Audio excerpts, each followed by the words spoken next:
here I am again, Morris Lupton, off for my morning walk. This must be the finest stretch of beach on the finest island the whole world over. For a little speck of land in the North Atlantic, it sure is a good un. Ah, but this walk isn't the same without Sparky. She did love chasing that tennis ball. Oh, Sparky, I miss you, girl.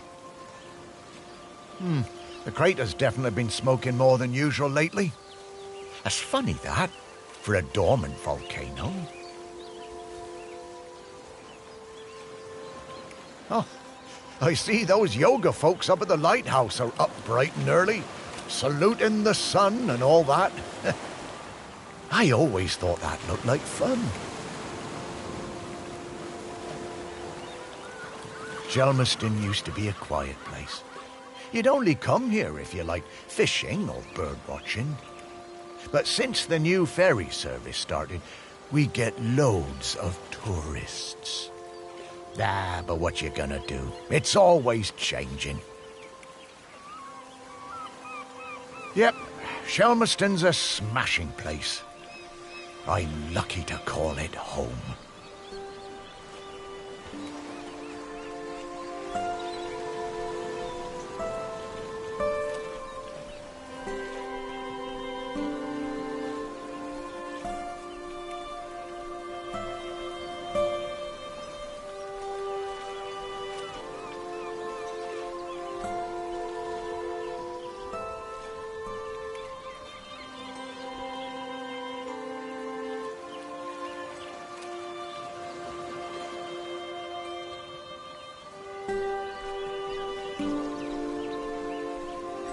Ah, the bench. Yeah, this is, well, it's my bench. Yeah, the museum paid for it because I was the curator there. Yeah, and they did that to remember me because, oh yes, I am dead.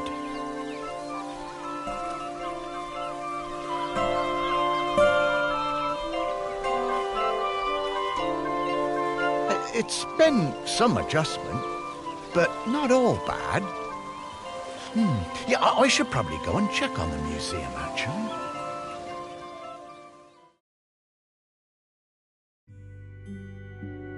Yeah, I've been collecting the stories of Shelmerston for years now, here in my museum. There are so many stories, and wonderful ones. The museum started off small, but just grew and grew. It's shut at the moment, of course. Not sure what's going to happen with it now that I'm no longer doing it. I do like coming back here, though. Gives me a bit of purpose, which I've really missed since, you know, becoming dead. Oh, one thing that's been keeping me amused. Since I've been dead, I found I can do some, well, new things. Pretty weird. Yeah, I'm not sure what use it is, but it's been keeping me quite entertained.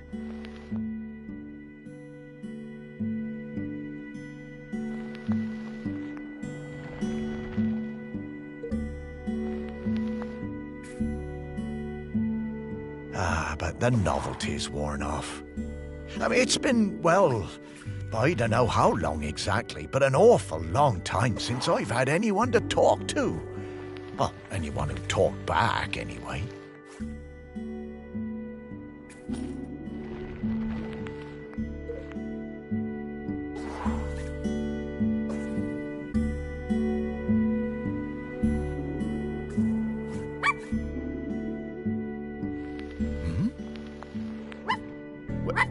No, I couldn't.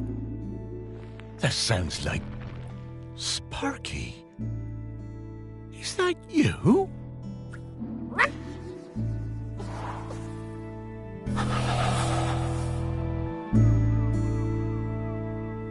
Morris, Come with me. I need to show you something.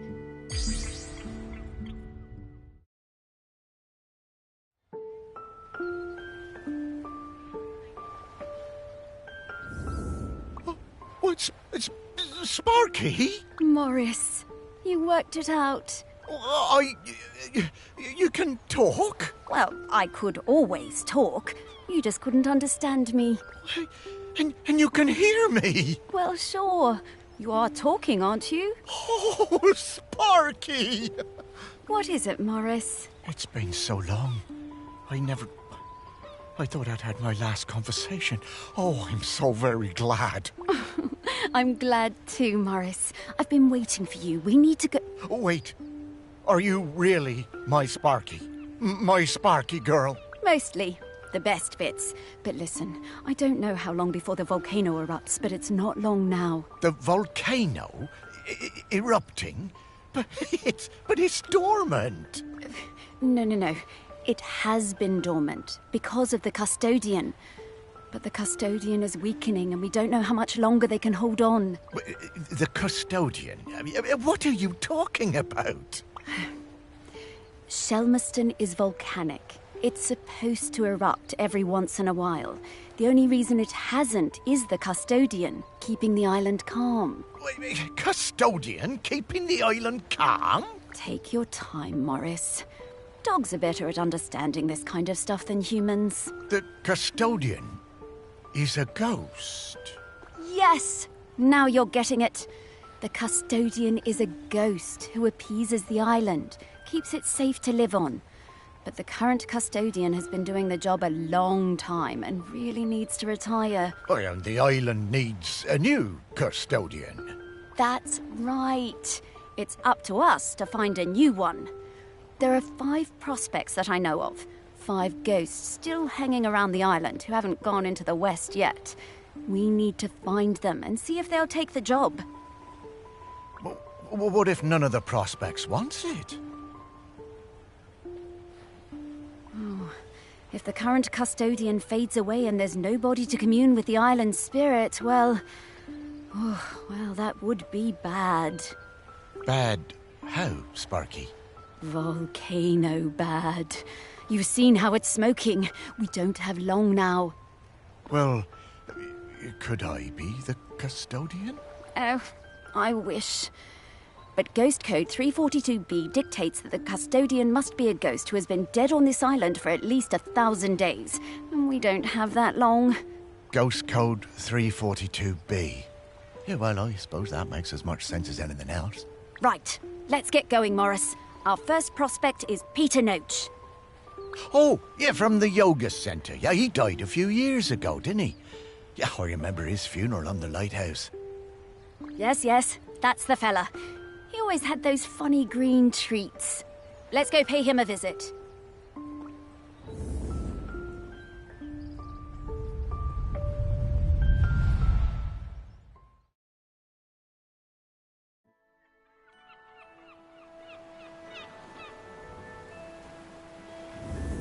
Wow, flying!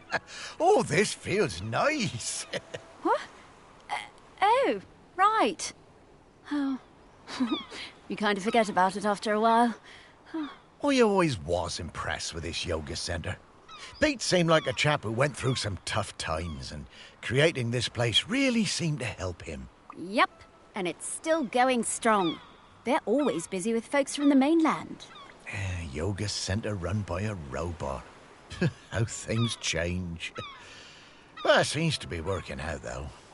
So, now Pete's a ghost, so how do we find him? Well, remember that clue I sent you from inside my urn? The tag? Yeah. Right. So that was something special to me while I was alive that helped me channel my ghost. A kind of memento. So we need to channel the ghost of Peter Noach. And to do that, we need to find his mementos. And how are we going to do that? By looking into the memories of those who loved him best. People with memories of Pete will have little thought bubbles coming out of their heads. Those are a sign you'll be able to dive into that person's memory. I suppose that's hardly the strangest thing I've heard today. Oh, Morris, just you wait. Now, to recap. Find people who are close to Peter, view their memories, track down the mementos, and then leave the rest to me. So people, then memories, then mementos, then Pete. Yeah, think I get the idea. Okay, let's go.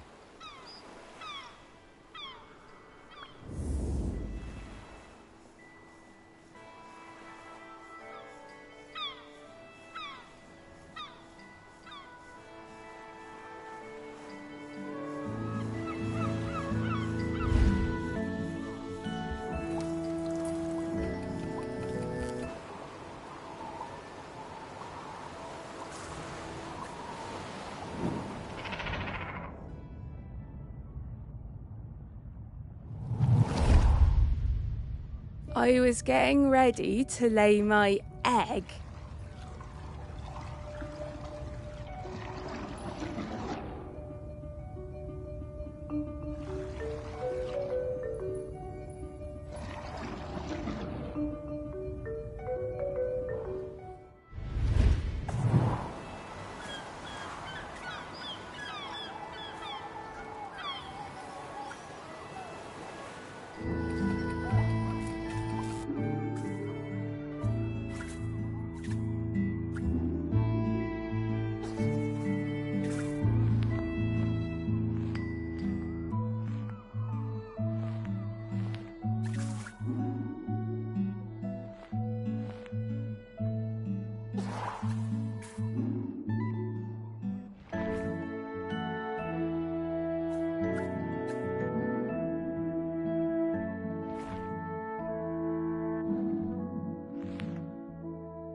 I met Pete for the first time on a yoga retreat in Goa. He was the best yoga teacher, but very reserved. I noticed he had some army tattoos. I wanted to ask about them, but he would never talk about himself.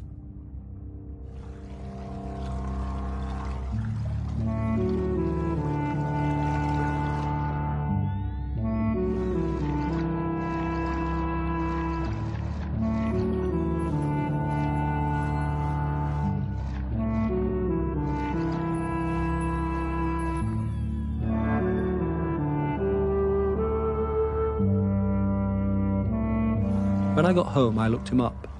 I couldn't believe it. He'd been with Special Forces in Helmand and was awarded a medal for bravery. Pete's unit had been in an ambush. He'd tried to save a colleague whose leg had been blown off, but by the time they'd reached base, it was too late. Pete was the only survivor. I booked the retreat again the next year. I thought he was such an interesting bloke. Still waters, you know. And one evening, after class, I followed him down to the beach. I saw him throw something into the water and went to have a look. Picked it out of the shallows before it was washed away. It was his medal. I picked it up. I went back to Goa the following year, but Pete wasn't teaching and it just wasn't the same. Not as good. Then, a couple of years later, I saw an online ad for his new retreat in a lighthouse. I booked immediately. I took the medal with me. Perhaps he would want it back. It was the same Pete Noach, and if anything, he was an even better teacher. One coffee break, when I got him on his own, I brought up Helmand in conversation. I wish I hadn't. It was like a shutter coming down. I didn't mention the medal. I kept coming back for the yoga, and you know, over the years I saw Pete mellow. I think the lighthouse was doing him good. He even cracked a joke with the group once in a while.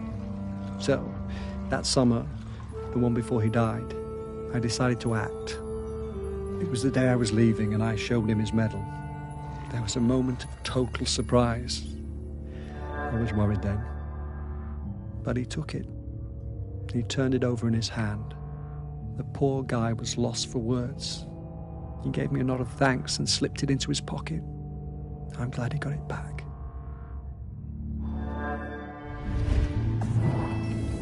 Oh, Pete. I had no idea.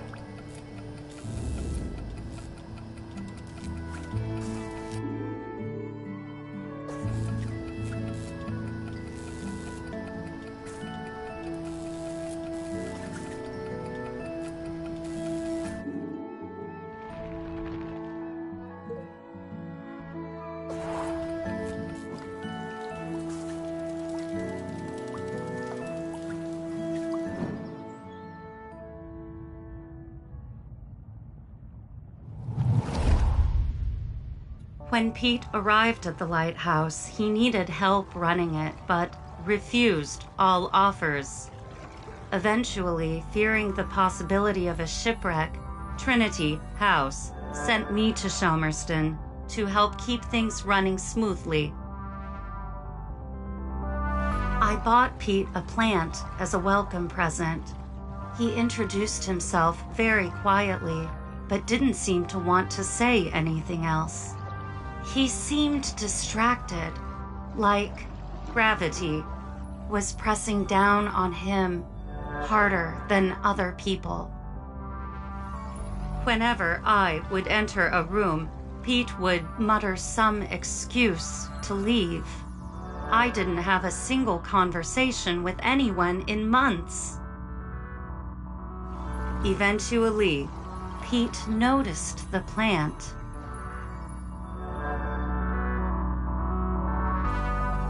Then, Pete noticed me. That was the start of what became this plant room. We spent hours in here over the years, sowing seeds and tending our plants together.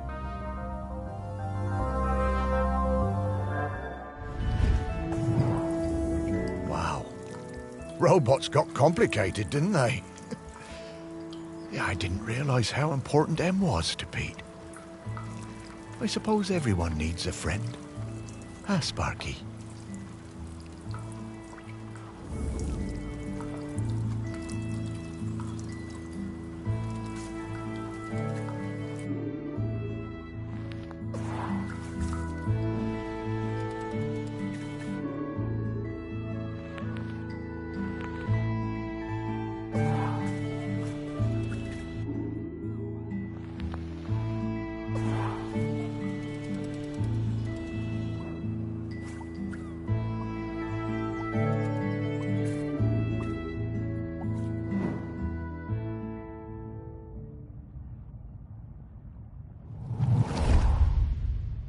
I just got divorced and really wanted to go on a golfing holiday, but my best mate Tammy somehow talked me into doing a yoga retreat instead.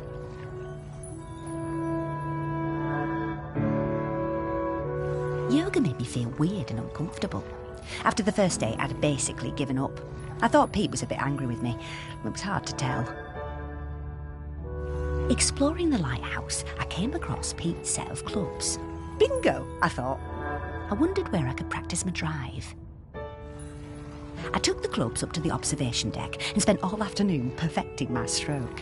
The sun was shining. It was the best time I'd had all week. Suddenly, I was aware of Pete watching me.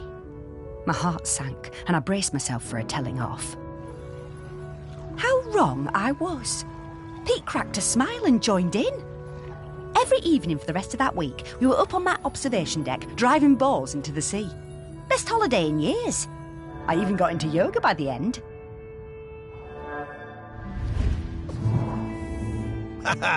I guess...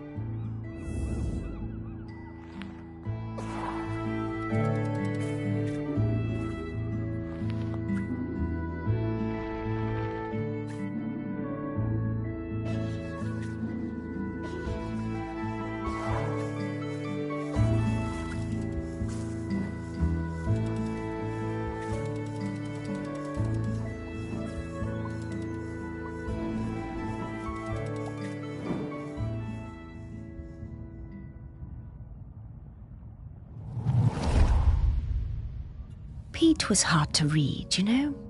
Strong, silent type. But you could tell he loved his collection of Buddhas. He said they were like fat little soldiers that kept him safe. To be honest, I thought that was a bit odd. But he was a great teacher.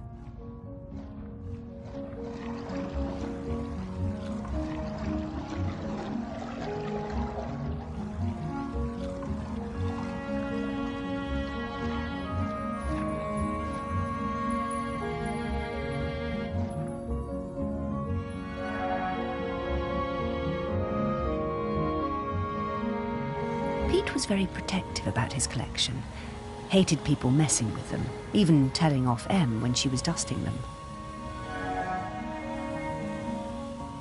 One day, one of the Buddhas went missing. Pete was distraught.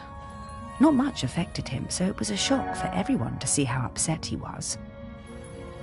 All of us at the retreat spent the whole afternoon searching, but we never found it. To cheer him up, Em bought Pete a little toy robot. You could tell Pete was delighted. Ah, what a lovely...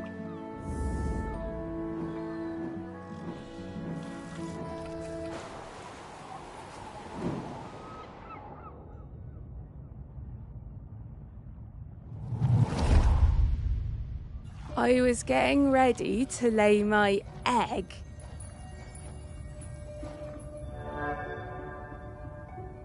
But my nest needed that little something extra.